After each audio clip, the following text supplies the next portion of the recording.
In the quiet heart of an ancient village, where moonlight touched the earth like silver dust, there lived a girl whose fate was written in whispers. Her name was Amaka, gentle as the morning breeze, and pure as the first rain after Harmattan. But where innocence shines, envy often lurks. Her stepmother, a woman whose heart was as cold as the python's stare, saw Amaka not as a child to love, but as a rival to destroy. One night, beneath the haunting call of owls, the stepmother did the unthinkable. With words dipped in darkness and charms stolen from the forest spirits, she turned the poor child into a goat. But in Africa, no evil deed hides forever. The earth remembers, the ancestors watch, and the spirits demand justice. This is the tale of a girl who lost her voice, but not her soul, and of a woman whose wickedness would awaken powers far greater than her own. Amaka's father was a respected hunter, tall, with broad shoulders hardened by years in the forest, but his heart had softened since the death of his first wife. He loved Amaka dearly, yet, in his loneliness, he remarried too quickly. The woman he brought into their home was named Nina, beautiful in face, but with a heart as bitter as cola left too long in the sun. At first, Nina smiled sweetly, grinding pepper with Amaka, laughing softly at the evening fire. But the village women whispered, "Do not be fooled, her eyes hold shadows." Soon, her true colors spilled like palm oil staining white cloth. Amaka was sent on endless errands, carrying heavy firewood, drawing water from the far stream, long after the moon had risen. Her father saw her weary steps, but Nina's words were honeyed poison. "She must learn hard work, or she will grow lazy," she said. And slowly, the man's eyes dimmed to the suffering of his own child. Amaka endured it all in silence, never suspecting that her stepmother's hatred would soon grow fangs sharp enough to tear her life apart. Everywhere Amaka went, she carried a light that made others smile. When she sang at the stream, the birds seemed to pause, listening. When she danced during moonlight plays, even the elders clapped, saying, "This child carries her mother's grace." But for Nina, each compliment struck like a thorn. Her own daughter, little Ibby, though pampered and dressed in fine beads, was never praised the same way. And envy, once rooted, grows like weed in rainy season. One evening, as the villagers gathered to celebrate a festival, Amaka's voice led the songs. Her laughter echoed brighter than the drum beats. Nina watched from the shadows, her nails digging into her palm. "She shines too brightly," she whispered, "and in her light, my own child is unseen." That night, she sought the old shrine hidden in the forest. Before the carved wooden face of forgotten spirits, she poured libation, palm wine mixed with drops of her own blood. "Spirits of the dark path," she murmured, "grant me the power to silence this girl forever." And the shadows listened. The next morning, strange things began to happen. Amaka awoke to find her water pot cracked in two, though no one had touched it. When she tried to pound yam, the pestle slipped from her hands and struck her foot, leaving her limping. Even the goats in the compound turned wild, butting her until she fell into the dust. She could not explain it, yet her stepmother's eyes gleamed with a secret smile. That night, Amaka dreamt of her late mother. The woman appeared, wrapped in white cloth, her face sorrowful. "My daughter, beware. Evil breathes near you. Do not walk alone in the forest." Amaka woke with tears in her eyes, trembling. But she told no one, for in the village, dreams were taken as messages. But who would believe her? Her father, clouded by his wife's charms, no longer listened. And Nina, every day she ground herbs and muttered incantations into the smoke of her cooking fire. The air in the household grew heavy, as though the spirits themselves waited for something dreadful to unfold. When the moon was brightest, and the crickets sang without pause, Nina crept into the backyard, carrying a small calabash. Inside lay cola nuts, red cloth, and a feather black as midnight. She drew a circle on the earth with chalk, whispering chants learned from her grandmother, a woman once feared for her witchcraft. Spirits of envy, spirits of fire, take from the girl what makes her beloved, give me peace by her downfall. As the words spilled into the night, the wind shifted. The flame of her oil lamp flickered, though no breeze passed. From the shadows, a soft bleating sound rose, the cry of a goat. Nina smiled wickedly. The spell was not complete, but the spirits had answered. The following day, when Amaka sang by the river, her voice cracked, sounding strange, like the bleat of an animal. The girls fetching water laughed, pointing. "Have you become a goat, Amaka?" they teased. Amaka's cheeks burned with shame, but in her stepmother's heart, satisfaction bloomed like poison ivy. The spell had taken root. Soon, it would blossom fully. It happened on the night of the harvest moon. The villagers gathered for feasting, drums beating loud enough to shake the earth. Amaka danced, her beauty glowing in the firelight. But Nina had prepared her final ritual. Hidden behind the compound, she sprinkled ashes mixed with goat blood, whispering, "Let her body betray her, let her spirit be bound." As the drums thundered, Amaka staggered. Her arms twisted, her legs weakened. She fell to the ground, crying out. Yet what came from her lips was not a scream, but a bleat. Before the eyes of the villagers, her form shrank, her hands curling into hooves, her voice lost in animal cries. Gasps and screams filled the night. "Chinik, the girl has turned into a goat." Her father rushed forward, bewildered, but the creature that looked back at him was no longer his daughter. Only the sorrow in its eyes told the truth. Amaka was gone, trapped in the body of a goat. And in the shadows, her stepmother smiled, hidden behind her wrapper, as though nothing had happened. The transformation shook the village like thunder splitting a tree. Men dropped their calabashes of palm wine. Women wailed and covered their children's eyes. The drummers stopped mid-beat, their hands frozen in terror. The elders gathered quickly, their faces carved with fear. "Such a thing has never been seen," one whispered, his staff trembling. The villagers crowded around the goat, but when they looked into its eyes, they gasped. For there, shining through the animal's gaze, was the sorrow of Amaka. Her friends cried, "It is her. We know those eyes, we know her spirit." But fear spread like wildfire. Some shouted, "This is abomination. She has angered the gods." Others whispered, "Perhaps witchcraft is at work."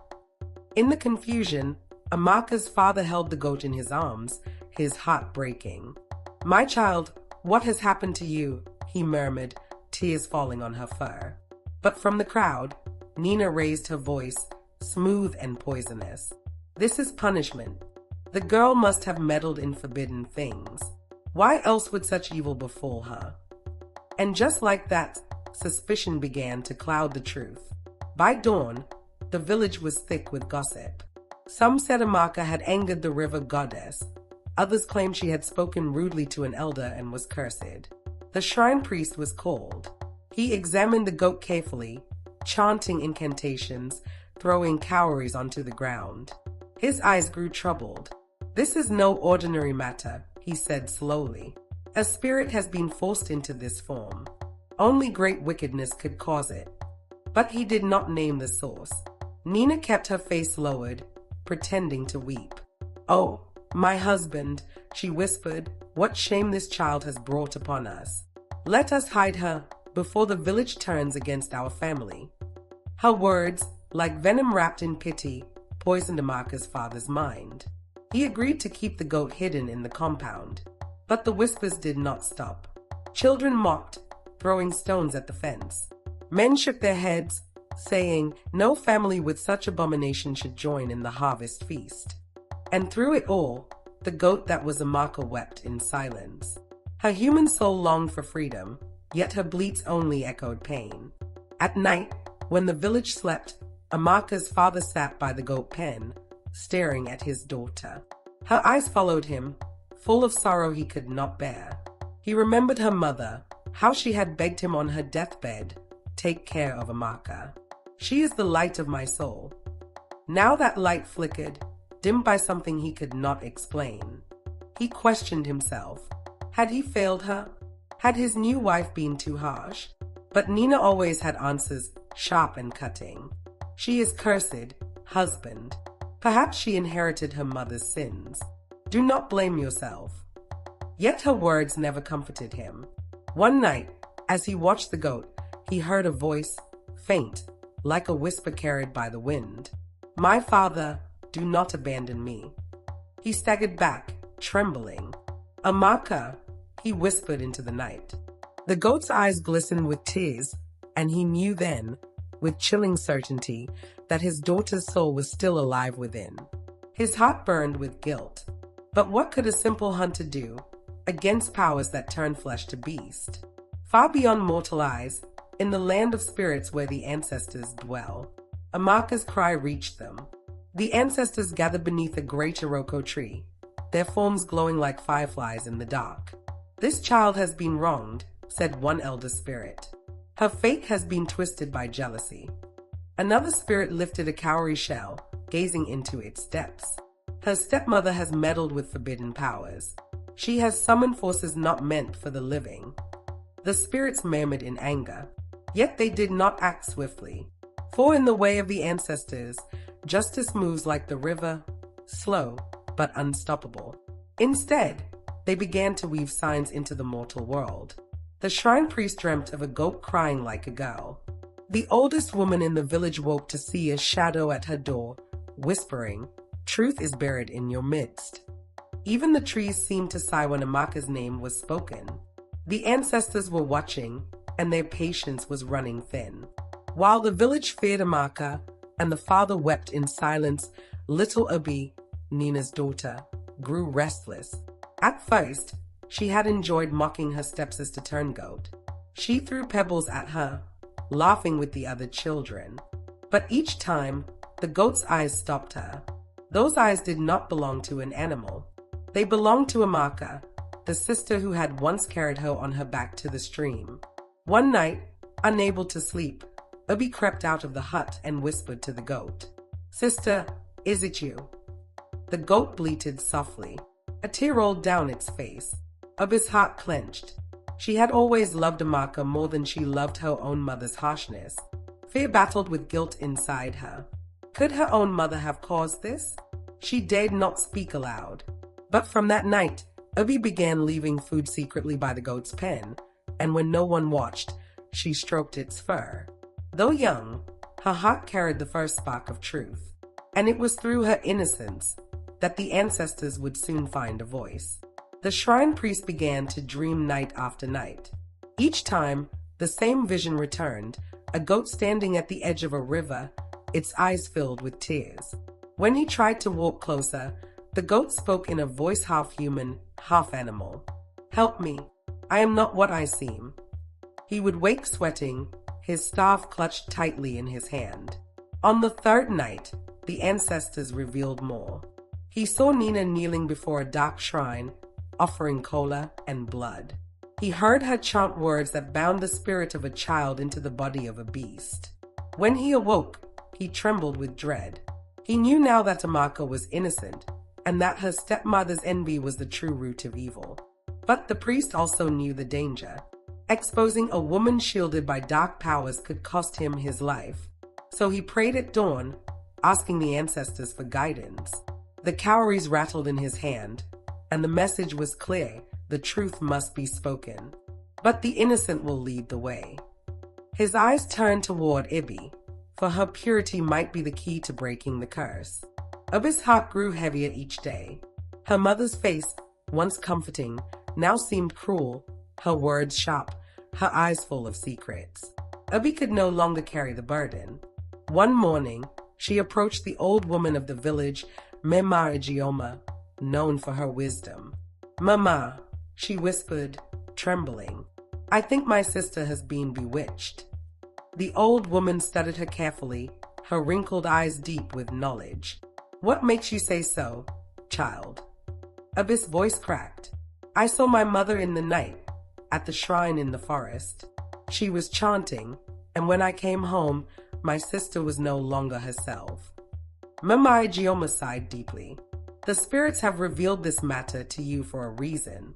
Do not fear, little one. The ancestors will use your truth. She held Ibi's hands, whispering a prayer over her. That night, Ibi dreamt of Amaka in her human form, smiling faintly. Sister, you are my hope.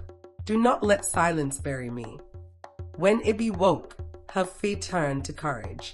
She knew she could no longer hide what she had seen. The next market day, the priest called for a meeting beneath the great Udala tree. The entire village gathered, men, women, children, all buzzing with unease. The priest lifted his staff, silencing them. For weeks, we have seen a mystery. A child turned into a goat before our eyes.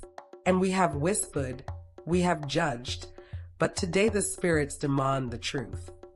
Murmurs filled the air. Nina sat stiffly, her wrapper tight around her, her eyes darting like a trapped lizard. The priest turned to the crowd. Does anyone hold knowledge of this matter? Silence stretched until Ibi stepped forward, small and trembling, yet strong in spirit. My mother, she began, her voice wavering, went into the forest shrine. I saw her. She called the spirits with blood. She is the reason my sister is now a goat. Gasps erupted.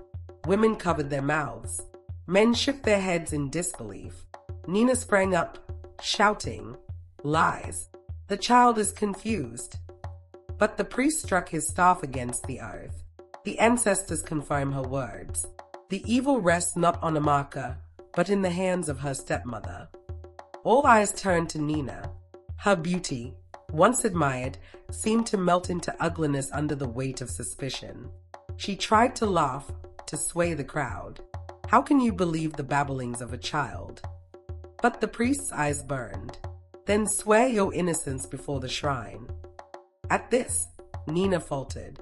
For those who swore falsely before the shrine were struck down by the spirits. Sweat beaded on her forehead. The crowd's murmurs grew louder, anger mixed with fear.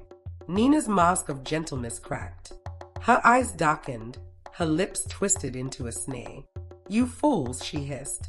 Do you think your ancestors frightened me? I have powers greater than their whispers. Gasps filled the air. Even her husband staggered back, horror dawning on his face. The woman he had brought into his home had been the serpent all along. And now, stripped of pretense, her wickedness stood bare before the village. The priest raised his staff, his voice thunderous. You dare mock the ancestors, then face them. He began to chant, calling on the spirits of truth. The ground trembled, the wind howled, and the goat bleated loudly, falling to its knees. The villagers fell silent as a strange glow surrounded Amaka's form. Slowly, her goat body stretched, reshaped, until flesh returned where fur had been. Before their eyes, Amaka rose again, weak, trembling, but human. Cries of awe and relief swept the crowd. Her father rushed forward, lifting her into his arms, weeping openly. But Nina shrieked, clutching her head. The dark power she had stolen turned against her.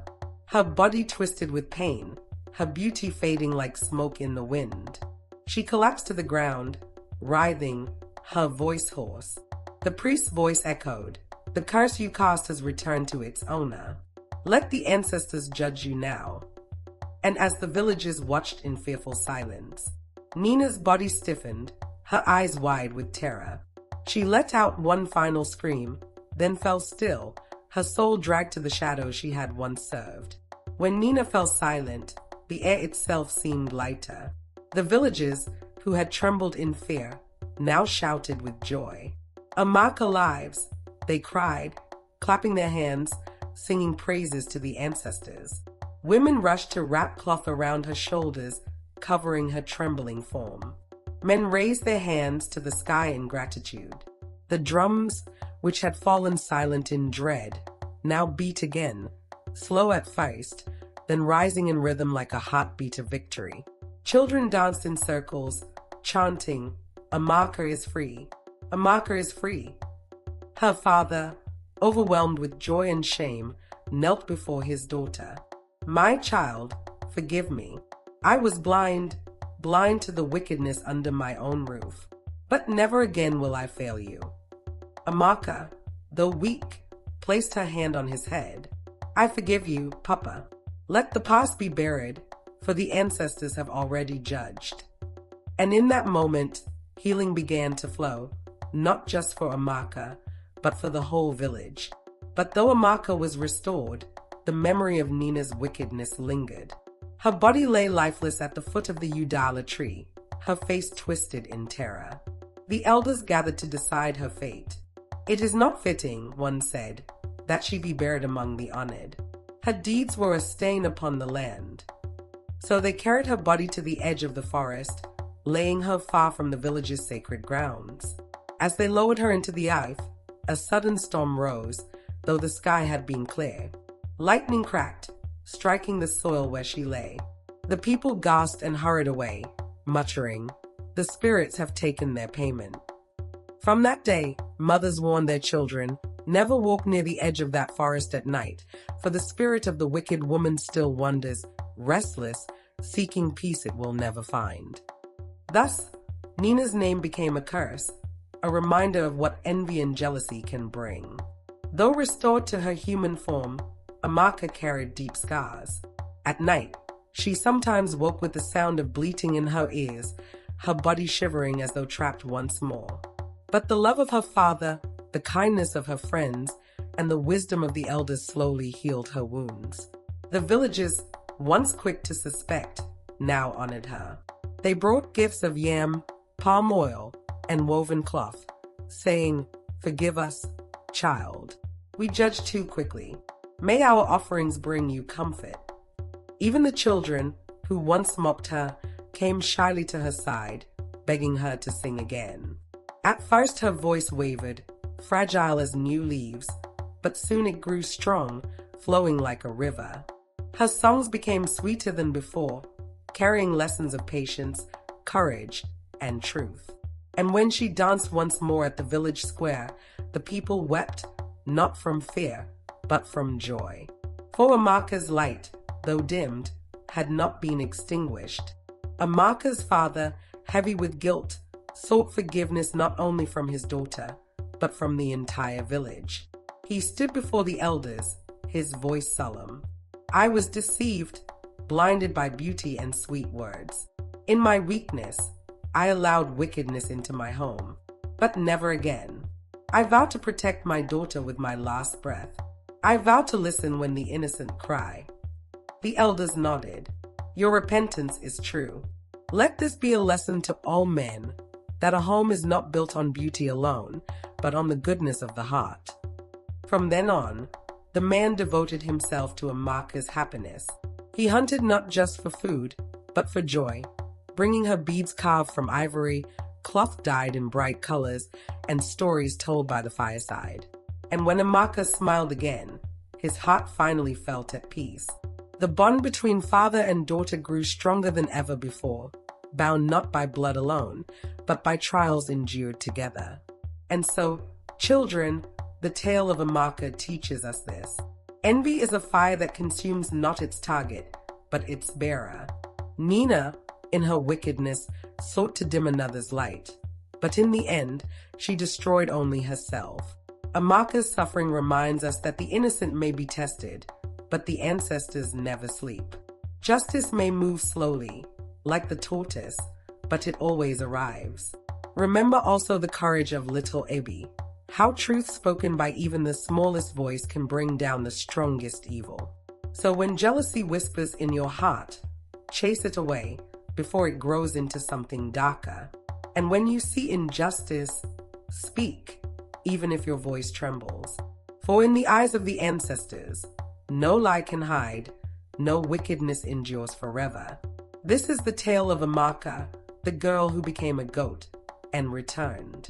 A story carried in the wind, sung by the trees, and told by the fireside, so we never forget. And so, the tale comes to an end, but its lesson remains. Remember, my friends, the ancestors watch, the spirits listen, and every deed, good or evil, returns to its owner. The story ends here, but many more wait. Don't let the fire die out. Click subscribe, like this video, and share it with friends so our circle of stories grows brighter with every night. Until we meet again, may your path be free of envy and your days filled with light.